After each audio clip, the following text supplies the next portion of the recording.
Don't act all high and mighty over chicken feed. Even if my mother-in-law doesn't pay the mortgage, we've got plenty of money. Yeah, well, if you're so proud of that, then stop paying it. But if you do, you'll have to leave. I have no intention of supporting a freeloader. Calling me a freeloader to my own face? I've had enough of this. Be my guest, I responded with a big smile. A month after leaving my eldest son's home, I was working in my room when I got a call from Josh. What's going on here? My name is Emma. I'm 78 years old. I lost my dear husband 10 years ago, and I've been living with my eldest son and his wife. They don't have children. Maybe because of that, they tend to buy whatever they want, without checking the price. While my husband was alive, things were okay, but after he passed, their spending got out of hand, and they ignored me when I cautioned them. One day, they decided to renovate the house.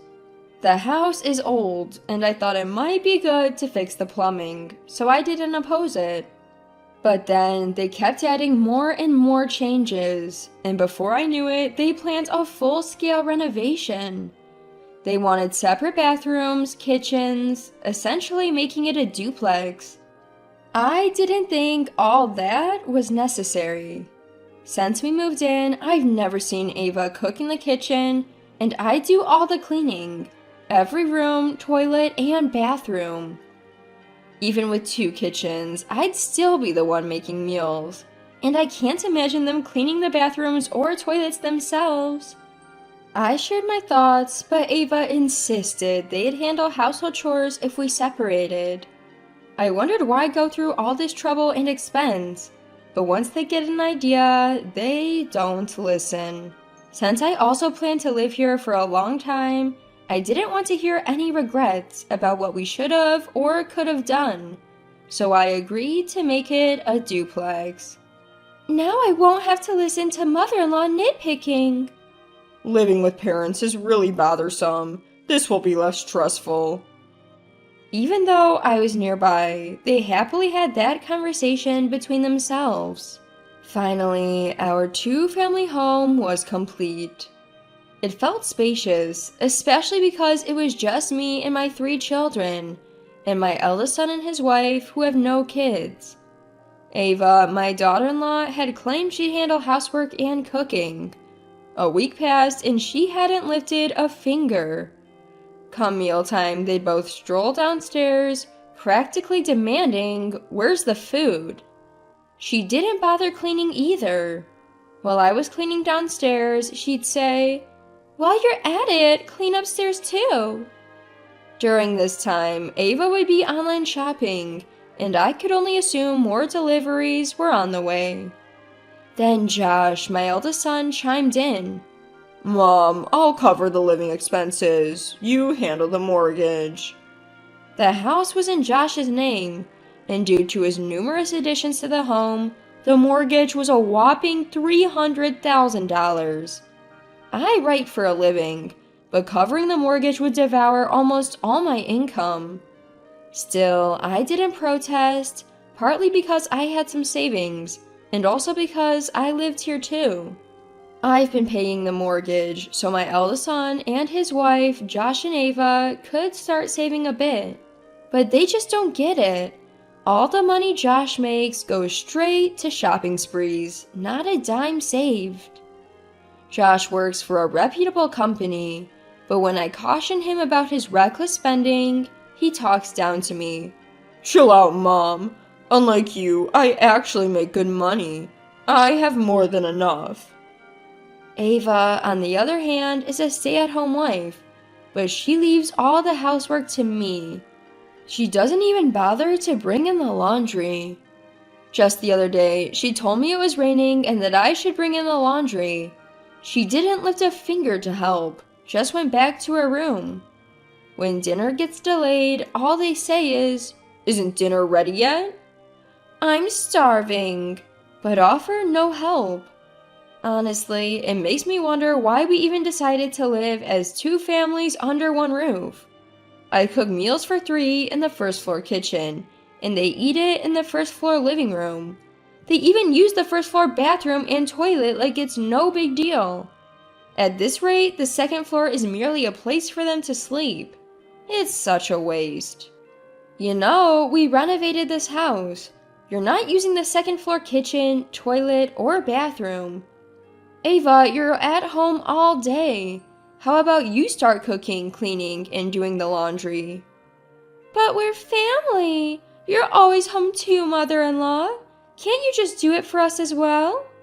That's right, Mom. I'm the one paying for everything here. You don't get to complain.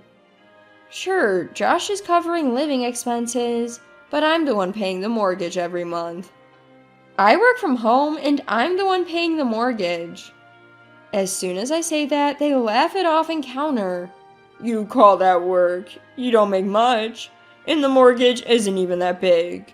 You're making too big a deal out of it. After being told such things, I lost the will to argue back. One day, my eldest son and his wife returned home with arms full of bags from luxury brands. When I asked them why they bought so much, they said, "It's our anniversary today, so we splurged and brought everything we wanted. It's something we always wanted to do. You know how you see rich people in movies and TV shows going on shopping sprees for high-end goods? We gotta treat ourselves and relieve stress once in a while." They laughed joyously. But the idea of grown adults past 40 going on a shopping spree for stress relief or out of some movie-inspired dream seemed ridiculous to me. To me, their spending habits were outrageous. But no matter how much I warned them, they'd respond, "It's my money that I've earned, so I can spend it however I like." Ignoring my advice, despite me covering the home mortgage, they treated me as if I was an obstacle. The thought of living with these two indefinitely was increasingly unbearable. Previously, my second son and his wife offered to live with me, but they have 2 kids in junior high school who will soon be facing exams. I didn't want to be a burden. I have a stable income and savings. Even if I need care later in life, I believed I could manage without imposing on anyone, so I started preparing to live alone. Making that decision lightened my mood. I stopped caring about what my eldest son and his wife said.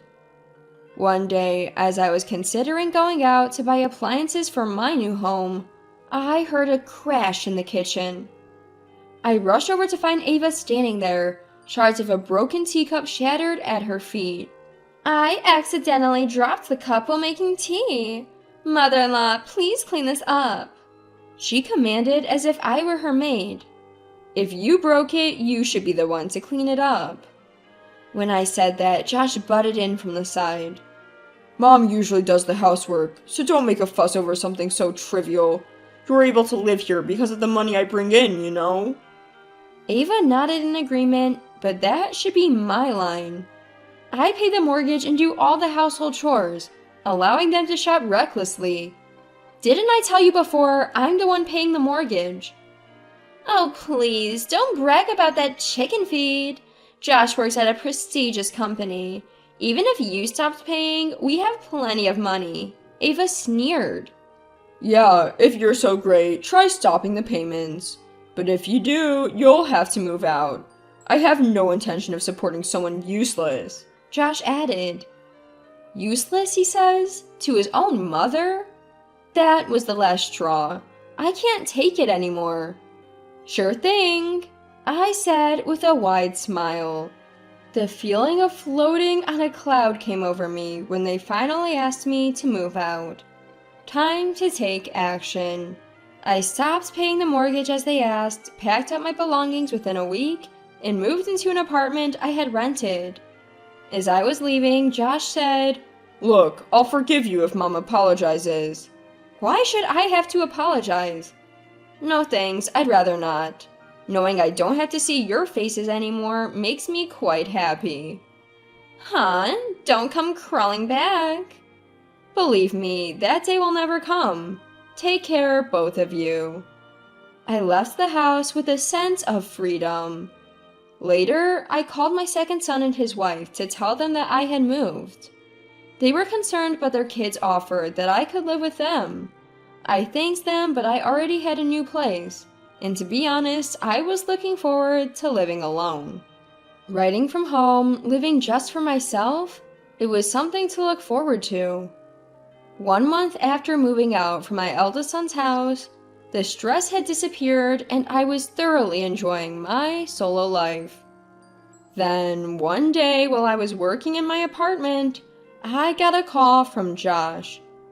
Hey, what's going on? What do you mean? $2,500 was withdrawn for the mortgage. And your point is? What? There's no way the monthly mortgage shot up just because of a renovation. Josh clearly underestimated the cost of a home loan. I was stunned. How could he not know this, with his good education and a job at a reputable company? Any renovation as extensive as the one they'd done couldn't be cheap. He never looked at prices and obviously thought my income was lower than it was. Probably assumed it was a manageable amount. Given the massive charges they wanted despite my objections, it's no surprise the total cost went up. So I told Josh the cost of the renovation and he said, What? That much? How are you paying for it? There's no way you could afford that. Did you use Dad's insurance money or something? You really think my income is that low? What? It's a side hustle, right? You're probably making, what, $200 to $300 a month? I make enough to pay the mortgage every month. Wait, what? I had never shared any details about my job or income with my eldest son and his wife. I assumed that if they knew, they'd expect me to cover all their living expenses and their frivolous spending would go through the roof. But I was surprised by the $200 to $300 a month estimation. How can you pay the mortgage when it's that high and still cover living expenses? You work for a renowned company with a good salary, don't you? Why not stop spending recklessly and live frugally? You'd manage. We have credit card payments too. Just sell off everything you've bought. You recently bought a ton of high-end brands, didn't you? Sell them, live frugally, and start paying off your debt. Why bring this up now? And you're acting so high and mighty. Why didn't you say anything sooner? I wish these grown adults would quit their tantrums. It's my eldest son and his wife who've been spending recklessly, not listening to anyone. So, where are you living now, Mom? You're staying with my brothers, aren't you? No, actually. I've rented an apartment and am living there by myself. You've prepared for this all along, haven't you? You knew we'd end up like this. You're the ones who said, move out. You also said, stop paying the mortgage. Now you're blaming me? At a loss for words, Josh finally said, let's live together again. After finally getting to live alone and relax, there's no way I'd move back in with you guys. Especially if it means I'd have to cover the mortgage and do all the housework again. No, thank you. Josh didn't have a response when I laid it all out like that. A few weeks later, this time a call came in from Ava. Mother-in-law, please come back home. The house feels so empty with just Josh and me. We really miss you. Her voice was unusually soft, almost whiny. I thought, why not just be honest instead of trying to manipulate me with such an obvious lie? Did Josh tell you about my job situation and how I'm not responsible for the house loan anymore? I have no plans to come back. You two should figure out how to cut costs. But it's too late for that. We've already maxed out our credit cards. Mother-in-law, you're living alone in a tiny space, aren't you? Why not move back in and be with us? I'm perfectly fine alone, thank you. I only have to cook for myself. I don't have to put up with complaints, and I'm living freely. If I moved back, I'd have to do chores and cooking for all three of us again. And let's not forget, I'd probably end up paying the house loan. I'll do the chores. We'll manage our part. You said the same thing before we renovated the house. I won't fall for that again. I ended the call right there. Even after that, my eldest son and his wife kept calling, but my stance was firm. I had no intention of going back. If I did, the same issues would just repeat. They were already eyeing my income and planning to use my money. Months passed, and Josh called with an increasingly desperate tone. "If you don't come back, we'll have to sell the renovated house." To which I thought, well, go ahead and sell it then. That renovated house no longer contained any memories of my late husband. After I said, "Do as you wish," they eventually had to list the house because their debt kept piling up. I got an earful for not coming back, as if it was all my fault. However, they couldn't sell the house at their desired price. They had to significantly lower it to finally find a buyer. Even with the renovation, the house is pretty old and not in a great location, so it's not the kind of property that would sell high. After selling the house, it seems that my eldest son and his wife moved into a cramped apartment. Because they sold their previous home at a low price, they haven't finished paying off their mortgage yet. On top of that, they have credit card payments. Altogether, they have quite a bit of debt. You'd think they would both buckle down to pay off the debt little by little, but instead they argue every day, apparently all because of the debt. Their shared hobby used to be shopping to their heart's content, but now they can't afford to buy whatever they want without worrying about the cost. Despite that, they both have a shopping addiction and can't stop spending. They both shop in secret from each other, it seems. While each is okay with their own shopping sprees, they fight if the other one goes shopping. Josh argues that it's his hard-earned money, so it's only fair he gets to spend it. Ava counters by saying the money is not just Josh's, they're a married couple after all. Both are pushing for their own selfish needs. They're cut from the same cloth. Afterwards, Josh let his frustration at home spill over into work. He started yelling at his subordinates every day and ended up getting demoted. Ava still contacts me for help. When I ask what she does all day, it turns out she's not even trying to work. She's just lazing around at home. Usually, you'd think someone would try to work off their debt before asking for help. If you want my advice, it's this. Stop relying on others for everything and start taking action yourself. I sent Ava my final piece of advice. I can't say if my words made a difference, but I never heard from Ava again after that. I have no idea what became of those two. A year has passed since I left my eldest son's home. I continue to work and live a peaceful life alone. About a month ago, I got assigned to write a feature article on bakeries. In the process, I visited various bakeries and found myself falling in love with bread. Now I'm attending a bread making class. The class attracts a diverse crowd, from people my age to younger folks in their 30s. Though we vary in age, we all share a love for bread, and that's usually what we end up talking about. We make bread together and relish the freshly baked loaves, engaging in pleasant conversation centered around bread. I find these moments incredibly fulfilling. My eldest son and his wife fill their lives with luxury items and spacious homes. Their endless shopping sprees have led them into a debt-filled life they're now struggling to escape, until they find something other than material possessions to fill their hearts. They'll never pay off their debts or break free from their current situation. For me, the true happiness lies not in luxury, but in making and enjoying bread with like-minded friends, savoring the mouth-watering aroma of freshly baked loaves.